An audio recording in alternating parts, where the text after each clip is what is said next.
Muy buenas noches, señoras y señores. En la España de hoy existen, sin duda, un gran número de cuestiones graves y de urgencia por resolver.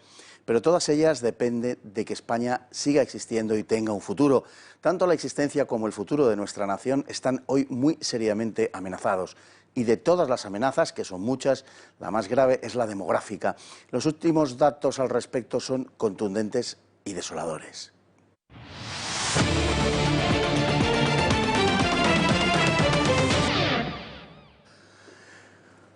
Y nos vamos a mirar lo que sucede, lo que está sucediendo fuera de España. Vemos un titular de ABC Internacional: crece la polémica en Reino Unido por las estatuas de personajes considerados racistas. Hay una campaña para derribar al menos 78 monumentos. La locura, o lo que más que locura es barbarie que se está apoderando del mundo, exige borrar la memoria de los personajes considerados racistas. En Gran Bretaña se ha puesto de moda derribar sus estatuas, tirarlas al mar o, más modestamente, pintarlas. Las imágenes de Edward Colston, Robert Milligan, Winston Churchill, Cecil Rhodes o Baden-Powell han sufrido las iras de las emponzoñadas turbas. Resulta grotesco que la generación más idiota, estúpida, ágrafa, analfabeta y alienada de que se tiene memoria se atribuya la capacidad de erigirse en juez de la historia universal. Seguramente a ninguno de ellos se le ha ocurrido pensar que, de haber vivido un par de siglos atrás, su celo pretoriano les hubiera conducido a lustrar las botas de algún negrero del Mersey, de esos a los que hoy denigran. Esta chusma henchida de moralina progre debe ser detenida, sin que nos tiemble el pulso. La alternativa es la barbarie. Y hablando de desgracias civilizatorias, ninguna peor que la que a continuación le referimos, el ocaso demográfico de nuestro país del que le hablábamos antes. Pero ¿somos realmente conscientes del gravísimo problema al que nos enfrentamos? Hemos salido a preguntar, veámoslo. Poco políticos españoles, digamos, son muy conscientes de esto, pero es un problema muy importante. De hecho, en la última campaña electoral, yo creo que solo un partido político que a mí me suene habló de esto. A largo plazo, esto es insostenible de todas. Pues sí que creo que es preocupante, al menos de cara a nuestro futuro, porque cuando nosotros estemos jubiladas, ¿no? Pues ¿quién lo va a pagar? Favorecer que si tengo un hijo pueda cuidarlo, que no tenga que estar trabajando mientras, ayudas de cara a los colegios, educación pública, evidentemente. Aconsejar a los jóvenes que tengan hijos que no tengan miedo, como hicieron nuestros padres y nuestros abuelos, simplemente eso. Me preocupa, y es que tenían que tomar medidas para que no sucediera eso, porque si no vamos a llegar a un momento sin población. Te hacen la vida muy difícil compaginar tener una familia con tener un trabajo. Entonces, ¿qué pasa? Que hasta que no te sientes estable a nivel laboral, no te atreves a dar el paso a tener una familia, y eso se atrasa, porque cuando consigues estar estable laboralmente, desde luego no es a los 20 y muchos años, es ya más entrada a la treintena. No hay ningún tipo de ayudas. Y tú ves que los padres tienen que dejar a los niños, recoger a los niños a las 3, a las 4 de las guarderías y trabajar hasta las 7. La conciliación es muy complicado y desde luego no hay ni recursos ni te lo ponen fácil. Las ayudas siempre vienen bien. Una ayuda mensual por tener hijos varios, o como se hacía antiguamente por tener una familia numerosa, sí. Un incentivo económico estaría bien. Pues sea por falta de ayudas, por el mercado laboral, por nuestra forma de vida, en fin, muchas son las causas que nos están llevando inevitablemente al colapso vegetativo en nuestro país. Y para hablar de esto tenemos hoy vamos a ver un vídeo primero y luego le presentamos a nuestro invitado. Aunque parecía difícil, la natalidad se ha hundido aún más en España durante 2019. El número de nacimientos ha descendido un 3,5%, y si atendemos a los hijos de las mujeres españolas, la caída es aún peor, 5,3%. Si la fecundidad está en 1,23 hijos por mujer, en el caso de las españolas es de 1,17. Las cifras son incluso peores que en el año 1939, que fue el peor de la guerra. Entonces nacieron 422.000 niños, con 20 millones de españoles menos de los que hay hoy. En 2019, 80 años después, nacieron 360.000. Si incluimos solo a las españolas, entre las que contaremos quienes tienen doble nacionalidad, habría que descontar 80.000. De modo que las españolas habrían dado a luz 260.000 bebés. Una verdadera catástrofe demográfica. En el pasado año de 2019 no solo se mantuvo el exceso de muertes sobre el de nacimientos, sino que la diferencia se incrementó. Entre los españoles autóctonos, la población mermó en 130.000 personas. La caída de 2019, y eso que fueron engendrados en buenas condiciones económicas, ha sido superior a la de 1919, cuando se produjo la llamada gripe española. Esta pandemia fue unas 10 veces más mortífera en proporción a la población que el coronavirus. Una vez más, no parece que la economía sea el factor clave en la evolución demográfica de España. De haber mantenido los casi 2,8 hijos por mujer de 1977, hoy habría en nuestro país 20 millones más de habitantes menores de 43 años. Seríamos el país más joven de Europa y tendríamos una población equivalente a la de grandes países de nuestro entorno como el Reino Unido, Francia o Italia. Nuestro futuro sería envidiable, pero en su día parece que preferimos, como sociedad, vivir el presente desatendiéndonos del futuro. Además de las razones que nos llevan a optar por el bienestar personal antes que por el sacrificio que supone tener hijos, la ausencia de un sentido de trascendencia comunitaria como nación tampoco ha ayudado precisamente. En el último lustro, los residentes en España procedentes de países fuera de la Unión Europea han aumentado en 1.100.000. Durante ese periodo, la tasa de paro de los nacionales ha estado en torno al 16%, mientras que la de los extracomunitarios era 10 puntos superior. Es evidente que el número de inmigrantes resulta excesivo para las necesidades del país. Su abundancia ha redundado en una congelación y aún en un descenso de los salarios. La competencia de esta emigración con las clases media, baja y trabajadora produce un distanciamiento de estos con respecto al conjunto del país e igualmente perjudica a los inmigrantes establecidos en España de largo tiempo y que se hayan integrados en la sociedad española. Tenía tantas ganas de hablar con don Alejandro Macarrón y de hablar de este tema que le iba a colar antes de ver el vídeo, lo cual era un poco absurdo. Don Alejandro, sea muy bienvenido. Muy bienvenido, muchas gracias. Bueno, la situación, cada vez que hablamos, las cifras que salen acerca de la situación, casi podemos decir que empeora a ojos vista. Da la impresión de que cuando uno pregunta en la calle a la gente, las respuestas son razonables, las respuestas son, bueno, parecen reflejar una cierta conciencia de la situación, pero la realidad es que una cosa son las palabras y otro los hechos. Sí, y luego unas cosas son las palabras de estas personas que han hablado en general con mucha sensatez y mucha otra gente que dice que da igual, que qué más da, que tengan hijos otros, que es malo para el planeta, ¿no?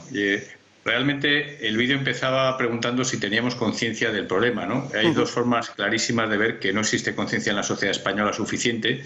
Uno son las encuestas del CIS, donde se pregunta a los españoles cuáles son los grandes problemas de España y nunca se ha mencionado este tema, nunca, ¿no? Y luego eso, digamos, sería el pueblo, la masa popular española, ¿no? Pero si nos vamos a las alturas máximas de la nación, en este caso encarnadas por la Jefatura del Estado, Su Majestad el Rey, yo no recuerdo ningún discurso de Nochebuena donde al hablar de los problemas de España haya hablado de esto, ¿no? Ninguno. Pues los discursos del Rey representan un cierto consenso de cuáles son los problemas. Él no se debe meter en charcos que preocupen mucho a una parte de la sociedad y poco o esté en contra a otra, ¿no? Y él no ha recogido esto, el rey hace una especie de síntesis de consenso nacional, o eso intenta, y nunca ha hablado de este tema, nunca. Quizá porque a los políticos tampoco parece ocuparles en exceso. De estos temas no se habla casi nunca y cuando se produce ese tipo de, digamos, de debates preelectorales, tampoco se trata en absoluto. Lo recuerdo en uno de ellos donde creo que un candidato le dedicó 40 segundos y el otro simplemente citó la demografía como uno de los problemas que tenía planteados España. Es decir, que no le da, la casta dirigente no le da ninguna importancia a este asunto y a mí me hace sospechar algunas cosas. Desde luego los políticos en los últimos 40 años no solo nos han preocupado por este asunto, muchos nos han preocupado simplemente y otros han puesto en vigor todo tipo de leyes que al final han socavado la estructura, digamos, familiar, han ayudado a que la estructura familiar no se sujetase unida, como era lo tradicional, y no se tengan hijos, ¿no? Por ejemplo, la reforma de divorcio exprés que hizo Zapatero, ¿no? Ya había una legislación de divorcio que permitía a la gente, al final se separaba, ¿no? El que quería separarse se separaba, pero a lo mejor era un poco más difícil de lo que es ahora, con lo cual habría parejas que en esa dificultad de separarse, pues a lo mejor solo pensaban dos veces, ¿no? Y no acaban separándose, ¿no? En cambio, si te dicen, mira, no pasa nada, tú vas mañana y pasado ya estás separado, pues en el momento que te has peleado, has tenido una discusión de pareja fuerte, pues claro que vas al día siguiente a separarte, ¿no? Eso al final tiene un efecto muy malo sobre la natalidad. Pasa lo mismo, algo parecido con el aborto, ¿no? Entre que esté completamente prohibido y penado a que sea un derecho, lo paga el Estado y sea casi guay, pues es que va un mundo, ¿no? ¿Y qué han hecho los políticos con respecto al aborto? Pues prácticamente han dicho que es un derecho, que no pasa nada, que no es malo vuelvo a poner los números, ¿no? En España hay como 100.000 abortos al año. Hombre, no es lo mismo que hubiese 3.000 o 4.000 de los famosos casos extremos, de situaciones de verdadera extrema necesidad, que se puede debatir moralmente si eso está bien o no, pero bueno, una sociedad con distintas sensibilidades morales podría decir, pues bueno, no es que no pase nada, pero son casos extremos. Y otra cosa es que 1 de cada 5 embarazos acabe en aborto, que es lo que pasa en España ahora mismo, ¿no? Sí, bueno, se dice, y creo que con acierto, que es más difícil darse de baja de una compañía de telefonía que hoy que conseguir el divorcio. Es decir, que el divorcio express ya ha abaratado el asunto de una manera que prácticamente invita a la disolución del vínculo. Pero yo creo también, no sé si me corregirás o no, que hay una ausencia de percepción por parte de la población en cuanto al sentido de pertenencia a la nación. Y eso también priva de un sentido de la continuidad y, por tanto, de la necesidad de tener hijos. También creo que existe una cierta relación. Sí, yo creo que todo suma. Hay un factor, por ejemplo, que tiene mucho peso, que es el de los sentimientos religiosos de una sociedad, ¿no? Las sociedades del pasado, que eran mucho más creyentes, en nuestro caso la religión cristiana y católica, uno de los partes del acervo, digamos, de valores de nuestra religión es tener más hijos, ¿no? Crecer y multiplicados, ¿no? Así es. Eso, de nuevo, la sociedad se ha en gran medida descristianizado. Usted es historiador y esta famosa frase de Azaña, España ha dejado de ser católica, ahora es mucho más cierta que antes. No digo que haya dejado de todo ser católica, pero es mucho menos católica. Pero eso los poderes públicos pueden ser neutrales, pueden intentar que no sea así o pueden favorecerlo, ¿no? Y yo creo que se ha favorecido, ¿no? Hay una hostilidad hacia la religión y la gente religiosa tiene más hijos. En la religión católica, en la religión judía, en la religión musulmana, por lo menos en las 3 religiones del libro que yo sepa, en Israel, por ejemplo, el Instituto Nacional de Estadística de Israel, que además fueron súper amables cuando les pregunté por el tema, ¿no? Mandé un correo, me dijo el presidente de la Comunidad Judía de Madrid que les mandase un correo preguntando por este asunto. Yo pensé, no me van a responder. Tardaron minutos en responderme. Pues habían hecho un estudio y a más religiosidad de la población, más hijos. Entonces, de nuevo, yo creo que el Estado yo creo que debe ser neutral el tema de religión, pero neutral es neutral, no es hostil, ¿no? Sí, efectivamente. Dijimos la última vez que hablamos, pero creo que es importante reseñarlo, que la condición económica no es un factor decisivo a la hora de tener más hijos, porque las clases más pudientes no tienen más hijos que las que menos tienen y los países más ricos tampoco. Así es. Es una cosa impresionante el cómo el sentido común, entre comillas, te diría que es la clave de no tener hijos, las dificultades económicas, y cuando vas a los países más ricos del mundo, a las zonas más ricas de los países, a los años de prosperidad frente a los años de crisis, ¿no? No ves ninguna relación. A veces incluso ves relación inversa, ¿no? De hecho, históricamente la relación es inversa, ¿no? Cuanto más ricos hemos sido, posiblemente hemos perdido esos valores, nos hemos acomodado demasiado, hemos perdido ese sentido de pertenencia, ¿no? Porque si tú tienes dinero en un mundo tan abierto y tu país hoy día va mal, pues puedes pensar que te puedes ir a otro, ¿no? En el pasado no tenías plan B, casi nadie tenía alternativa. Emigrar antes sí que era verdaderamente duro, ¿no? Y la gente tenía ese sentido de permanencia y la permanencia necesita continuidad, ¿no? Eso que ha dicho usted, por supuesto que ayuda, ¿no? Es un factor más, ¿no? Hay otro factor que es más o menos técnico y que tiene que ver con el modelo de vida, es que empezamos muy tarde a tener los niños, ¿no? Hoy día, afortunadamente, casi todo el mundo va a la universidad y más las mujeres. Todas estas personas que están preocupadas por las famosas brechas de género o de sexo, bueno, pues hay una brecha que favorece absolutamente a las mujeres, y es que hay más mujeres universitarias y más mujeres con título universitario. Bien, pero el hecho de que vayamos a la universidad nos retrasa la edad a la que tenemos el primer hijo. Entonces deberíamos intentar, yo creo que deberíamos acortar un poco, sin renunciar a la educación superior, por supuesto, intentar que la gente salga algo antes de la universidad y que empiece antes el ciclo reproductivo. Porque si hay más gente que quiere tener hijos de la que finalmente los tiene, y en parte se debe el que no llegan a tener tantos hijos porque empiezan demasiado tarde. Yo mismo pues me casé bastante mayor, tuve al final 3 hijos, afortunadamente, que son pues posiblemente la mayor alegría de fondo de mi vida, ¿no? Es lo más impresionante que uno tiene, pero casándome tan tarde como me casé, pues podría haberme quedado en blanco como tanta gente, ¿no? Ciertamente.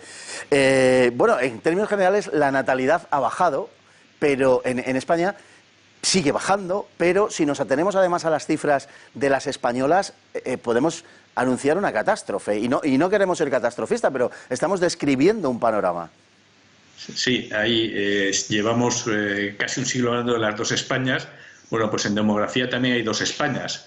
La España clásica de toda la vida, de los españoles y españolas de siempre, y la España de los inmigrantes. En esa no baja la natalidad, en esa no baja el número de niños, ¿no?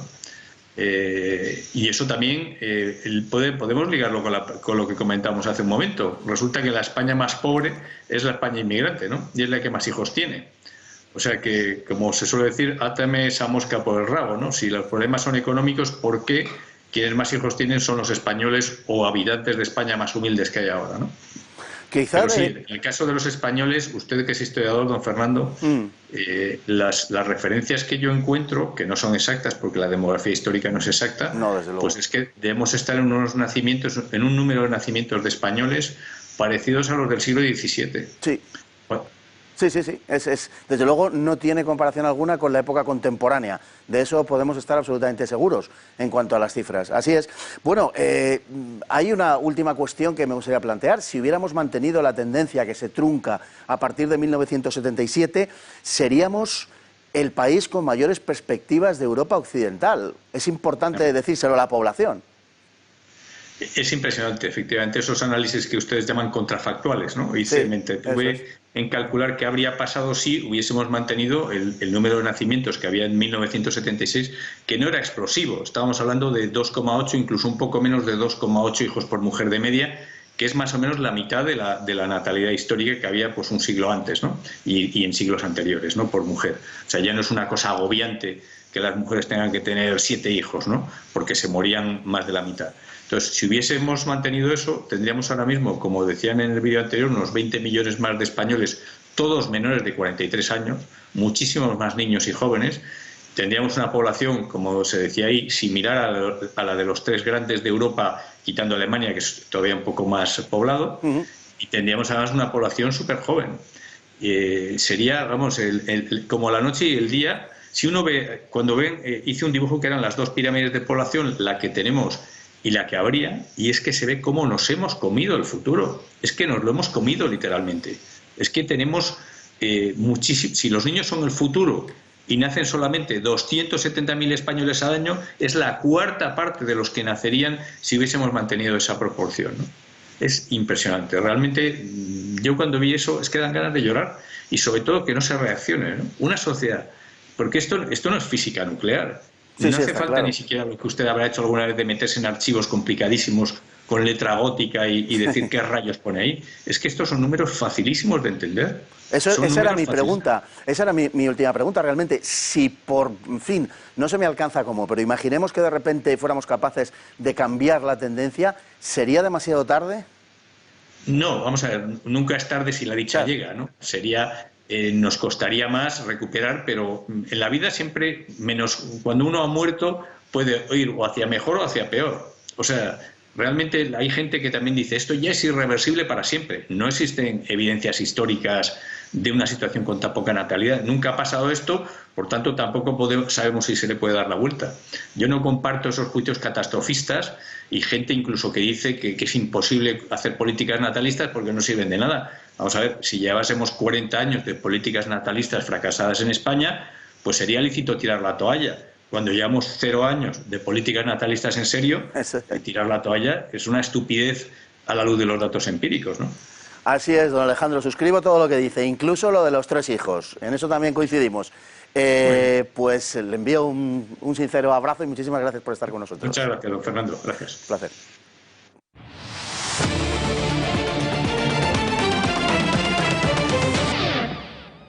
Pasamos ahora a nuestra siempre simpática sección de la hemeroteca.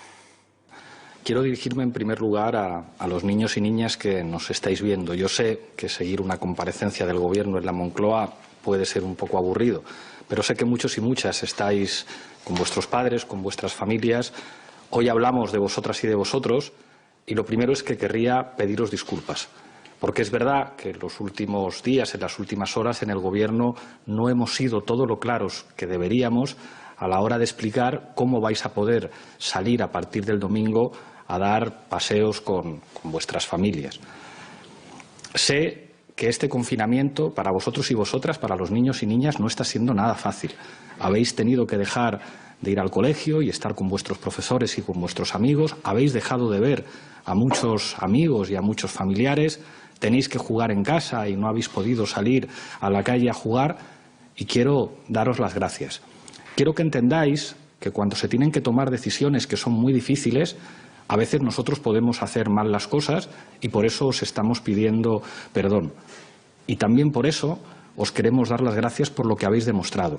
Decimos muchas veces que este virus lo paramos entre todos y a lo mejor no hemos hablado todo lo necesario del papel tan importante que habéis hecho los niños y niñas de este país y que seguís haciendo, portándoos muy bien en casa y haciendo un esfuerzo que es fundamental para que podamos volver lo más pronto posible a la normalidad. Creo que este domingo, que ya vais a poder salir, el aplauso de toda la sociedad, os lo merecéis los niños y las niñas. Bueno, esto ya es un circo. No se lo cree ni él. Bueno, él el que menos. ¿Será que pide perdón por los casos de abusos a menores en Baleares ante lo que hasta ahora han callado? El colmo es ese tono susurrante que, como dice José Javier Esparza, le convierte en el EPI del gobierno. EPI, el de EPI Blas. Que, por cierto, el gobierno que no procuró las EPIs a los hospitales, y perdonen el chiste fácil. Para eso ha quedado como caricatura de Barrio Sésamo. Por cierto, puestos a utilizar un lenguaje inclusivo, hazlo siempre, no me vengas con niños, niñas y luego no me digas amigos, amigas, profesores y profesoras. Joder, macho, Pablo, nos estás defraudando. ¿Cómo se nota que practicas ante el espejo? Después de lo cual no nos queda más que irnos a publicidad.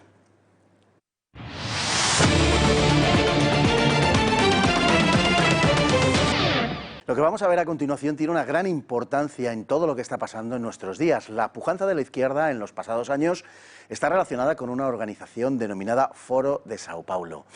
Que no han oído hablar de él no es raro. Como en tantas otras cosas, los medios se han ocupado de ocultarlo. Nosotros se lo vamos a enseñar.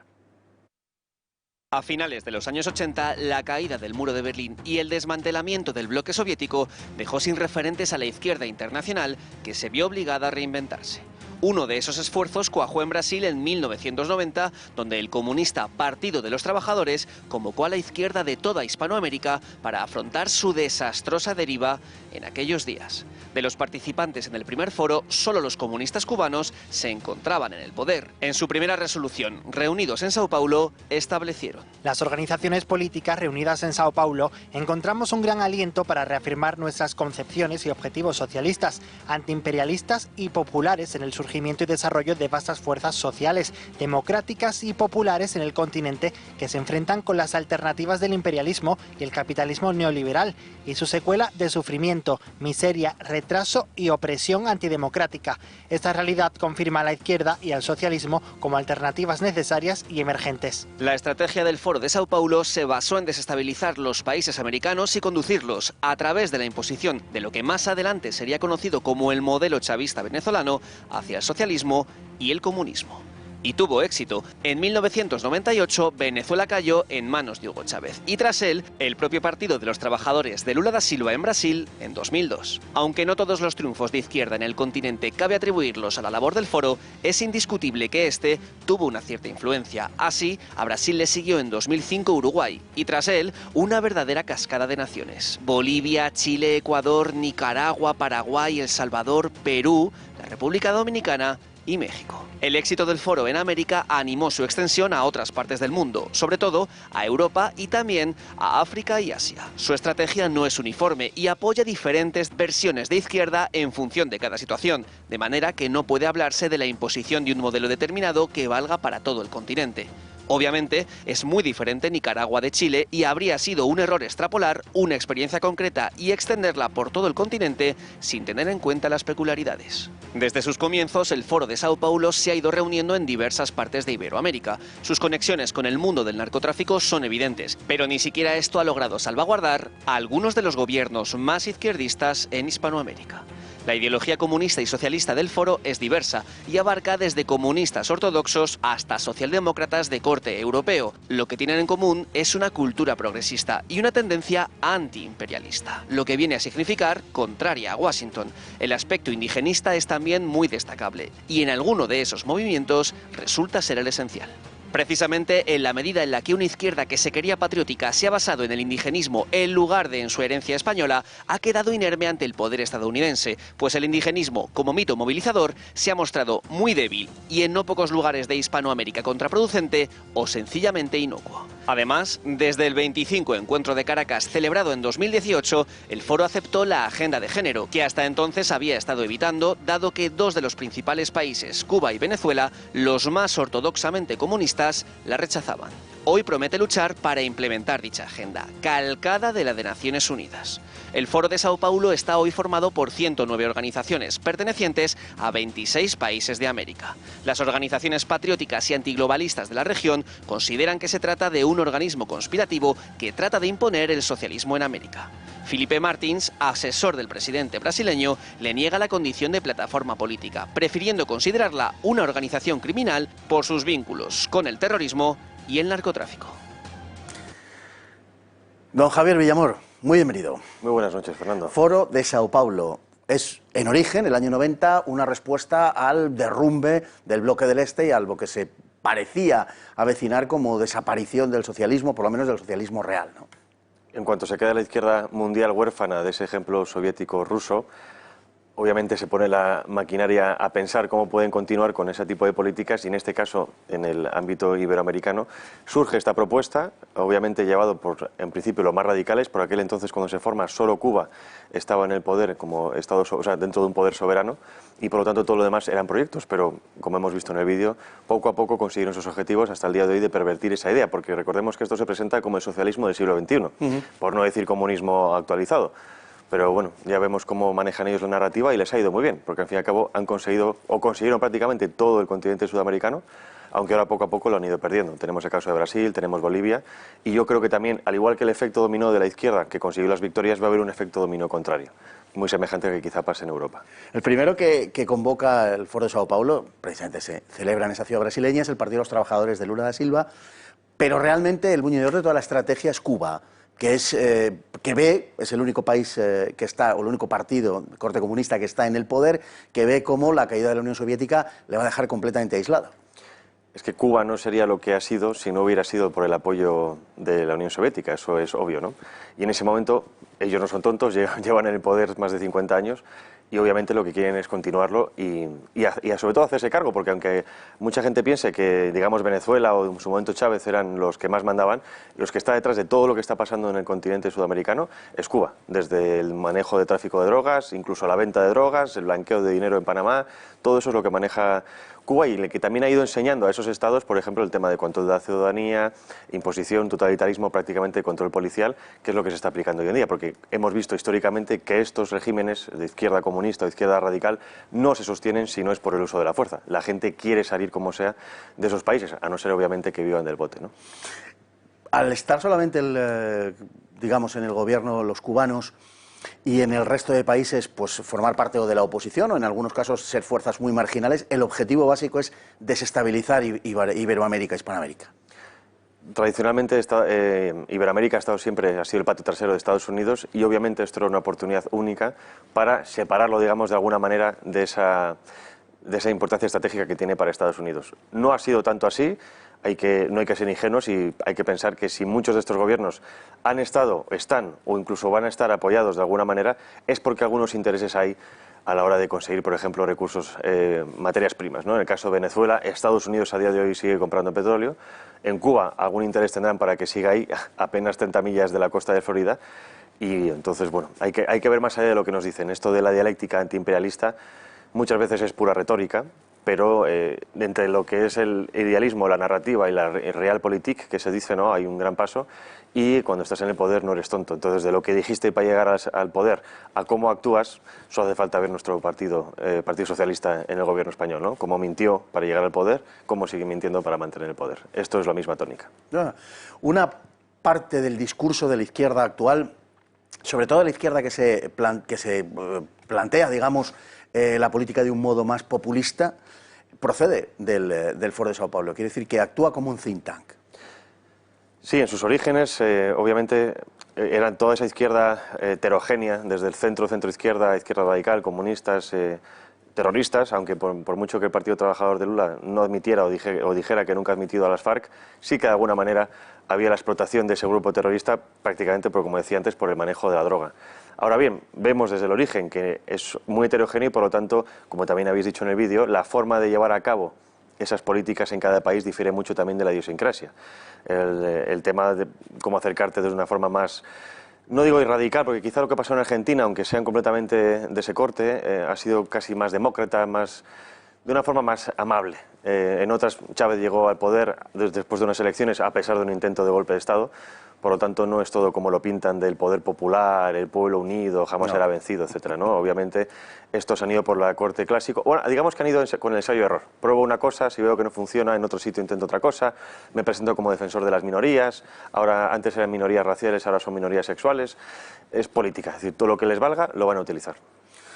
La verdad es que las fuerzas que componen el Foro de Sao Paulo son bastante variadas dentro siempre del espectro izquierdista y nos encontramos desde progresistas, vamos a decir, razonablemente moderados, hasta comunistas ortodoxos, y hay un equilibrio de fuerzas que va y viene, ¿no? Porque hasta ahora, digamos que la parte más ortodoxa venía imperando de alguna manera, al menos bloqueaba determinadas agendas, como la de género, por ejemplo, pero yo creo que eso ya se ha desbordado, que ahora representa otra cosa. Bueno, si nos fijamos históricamente, lo que ha sido el comunismo clásico era, a día de hoy, sería entendido como heteropatriarcal, machista, sexista, etcétera, etcétera. Y dentro de lo que estaba contando antes de la importancia de la estrategia, esta gente no es tonta. Entonces dice, bueno, ¿qué es lo que está fomentando por un lado el globalismo, ¿no? Que es toda la ideología de género, todo esto, etcétera? Y ve qué efectos tienen las sociedades, que al fin y al cabo es la atomización, la disolución de una entidad nacional, una debilidad de la estructura. Y a ellos obviamente les interesa, dice, bueno, si esto está surgiendo en estos países occidentales y estoy viendo los efectos, primero lo utilizo con mi propia población con el mismo objetivo, pero segundo también para posicionarme del lado de esas minorías oprimidas para que a mí me vean como un salvador frente al imperialismo norteamericano, los fascistas, etcétera. Por eso hoy nos sorprende que ver a homosexuales con camisetas del Che Guevara cuando era el que creaba los campos de concentración de homosexuales, pero no nos debería sorprender cuando lo entendemos como una pura estrategia política. Por eso a día de hoy esta izquierda sigue apoyando a todas estas minorías y lo van a seguir apoyando en tanto en cuando les dé réditos. Dijeron con Cuba que iba a aceptar el matrimonio homosexual en la Constitución y a pesar de todo lo que dijeron no lo implantaron. Es decir, que Cuba, a pesar de todo, sigue siendo la cabeza pensante y sabe cómo controlar a la población y no es promocionando la homosexualidad en su isla, ¿no? Porque eso daría pie a ciertas reivindicaciones dentro de los países con apoyo internacional y esta gente lo que no quiere de ninguna manera es intervención internacional. Bueno, uno de los vectores más importantes del discurso del Foro de Sao Paulo ha sido el indigenismo. El indigenismo, que es un poco un arma de doble filo, porque es verdad que en algunos países puede haber sido un aglutinante, existe una mayoría de población indígena, en otros países apenas puede servir, tipo Chile o Uruguay. Pero yo creo que en términos generales el indigenismo no ha sido capaz de dotar de una verdadera identidad a la izquierda hispanoamericana y además la deja inerme ante el imperialismo norteamericano, digamos, cuando realmente lo que hubiera sido mucho más efectivo frente a ese imperialismo hubiera sido la reivindicación de la herencia hispana. Sí, dentro de esa atomización famosa de la izquierda, en la que crea todos los grupos posibles para sacar rédito político, obviamente un paso más ese es el indigenismo. Indigenismo que está alterado históricamente, obviamente, porque tenemos países como Bolivia y Ecuador con casi más del 80% de población indígena, por lo tanto, de alguna manera están fomentando esa leyenda negra hispana, pero quizá, como tú bien estabas diciendo, en vez de utilizarlo, la raíz hispana contra Estados Unidos, lo que han intentado ha sido separarse quizá de las dos herencias, ¿no? De la norteamericana, por un lado, para evitar ser como los primos segundos menores, y por un lado, matar al padre, que es España, o digamos la hispanidad, con el objetivo de intentar buscar un mito fundacional propio que les permita crear esa retórica muy comunista, pero también quizá protofascista, porque yo creo que el tema de Venezuela se acerca mucho más al fascismo clásico que quizá al comunismo, ¿no? Hablo de una retórica patria, del ensalzamiento de la nación, la bandera, el orgullo, la historia, pero que les ha salido el tiro por la culata. Como tú bien estabas diciendo, hay países como Argentina que el indigenismo no tiene nada que hacer y que no ha funcionado, ¿no? Entonces, pero luego también hay que pensar que la actualización de lo que es el Foro de Sao Paulo, que es el Grupo de Puebla, que se reunió ya en el año 2018, es un poco, digamos, dejar de lado esas corrientes radicales que habían funcionado quizá en los años 90, en principios del siglo XXI, pero que ahora hay que apostar completamente por el tema de los derechos humanos, indigenismo, minorías sexuales, minorías raciales, que es lo que está funcionando al fin y al cabo.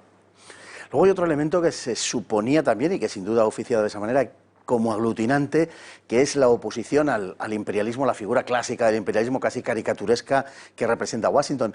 Lo que sucede es que también aquí se da una cierta contradicción porque precisamente mientras que una parte del Foro de Sao Paulo, la parte más templada, digamos, es próxima a los demócratas norteamericanos, se da la realidad histórica de que los demócratas norteamericanos son los más intervencionistas en materia de política exterior y, por tanto, la oposición ideológica, que sería más marcada, más pronunciada con los republicanos, en cambio, se identifica con el aislacionismo.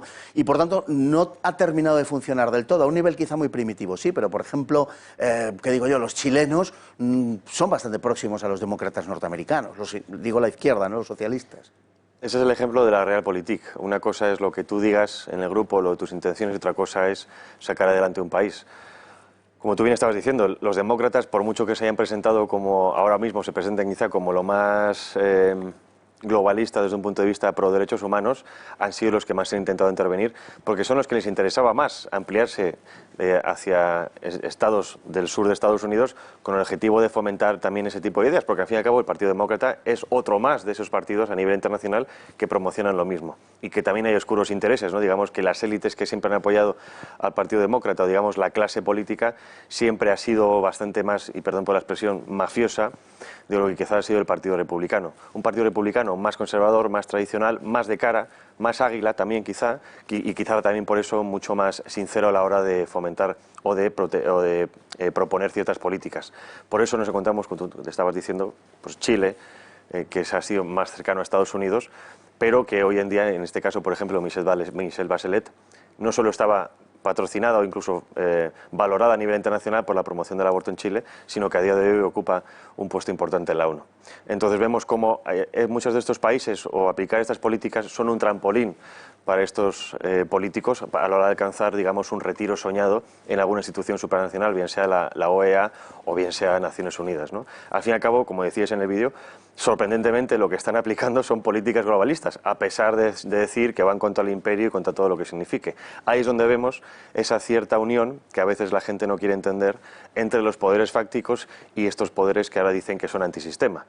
Por mucho que digan que son antisistema, están ahí porque a alguien le interesa que siga. Si tenemos en cuenta Estados Unidos, que es un país de tumbar países como Irak o Afganistán en apenas unos años, ¿qué hacen todavía estos gobiernos ahí si no es servir a los intereses de alguna élite estadounidense, financista global o lo que sea, ¿no?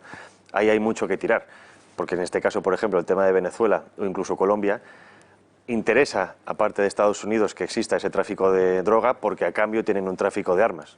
Esto, bueno, es digamos lo que hay detrás del escenario que muchas veces la gente no ve, ¿no? Bueno, trataban de construir un santuario en Hispanoamérica, un santuario de la izquierda, del Foro de Sao Paulo, y desde allí exportarlo también a otras zonas de Europa, por ejemplo, a otras zonas del mundo, o sea, Europa, Asia, África. En el caso nuestro tenemos una fuerza muy identificada con todo lo que representa el Foro de Sao Paulo y con los principales actores del Foro de Sao Paulo y de la izquierda iberoamericana, que es obviamente Podemos.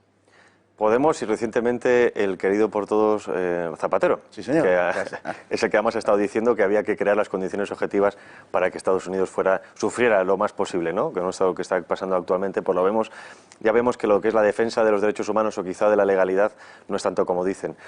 Pero hay que tener en cuenta que Podemos, si tenemos en cuenta, digamos, que la información que dio el periodista, bueno, el seudónimo del periodista Antonio Salas en su libro El Palestino, en el que supuestamente se hacía pasar por terrorista islámico, reconoce que en el año 2005-2006, no me acuerdo la fecha, decía que el Movimiento Quinta República, que era el partido chavista, hoy en día llamado PSUV, se alió o digamos fue en las elecciones con Podemos Es decir, que ya Podemos, o lo que era el germen de Podemos actual como lo conocemos, ya existía por aquel entonces en Venezuela. Por lo tanto, podemos entender que ese Foro de Sao Paulo ha sido una especie de ensayo, como fue quizás la guerra civil para los alemanes, de lo que después se intentaría importar a Europa con esa serie de políticas pues, globalistas, indigenistas a veces también, el apoyo de minorías inmigrantes, el apoyo de minorías sexuales, minorías raciales, que sirve pues obviamente para crear ese disenso, ese conflicto social de donde sacar rédito político. Porque al fin y al cabo, y esto tiene que quedar claro, estas políticas son utilizadas porque hay un interés, no porque a esta gente le interese lo más mínimo los grupos a los que defienden, porque vamos, a mí que me digan que un comunismo está a favor del matrimonio homosexual, pues o no es comunista o lo dice porque hay un interés evidente detrás, ¿no? De hecho, a partir del año 2018 es cuando se ha impuesto esa agenda de género al Foro de Sao Paulo. Eso es. Y, en fin, con algunas resistencias, pero que finalmente pues, ha acabado culminando de la misma, y se ha convertido el Foro de Sao Paulo en una especie de izquierda globalista, de la misma manera que lo es Podemos en España. Yo creo que nadie ya a estas alturas, o no sé si alguien, pero piensa que Podemos va a instaurar una dictadura estalinista en España, ¿no? Es una izquierda globalista y poco más realmente. Y una especie de coartada moral también, hasta cierto punto. Es una forma también de blanquearse. Es decir, si históricamente han sido los más asesinos, los más homófobos, si compramos esa palabra, esto es una forma de decir, oye, yo ahora me asocio a la defensa de estos grupos y resulta que ahora soy defensor.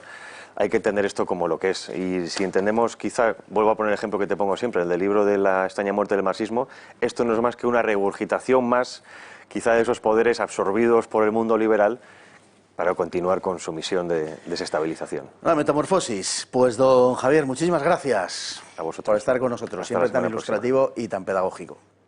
Gracias. Y nos vamos hoy con la frase del día, que tiene también todo que ver con esto, que dice que el progresismo es la religión del autoaborrecimiento. Le enseña a los blancos a odiar su raza, a los niños a odiar su sexo, a las mujeres a odiar su feminidad, a los patriotas a odiar a su país y a Occidente a odiar su historia. Qué despreciable y qué tóxico es, dice Matt Walsh. Y también un servidor. Que tengan ustedes muy buena noche.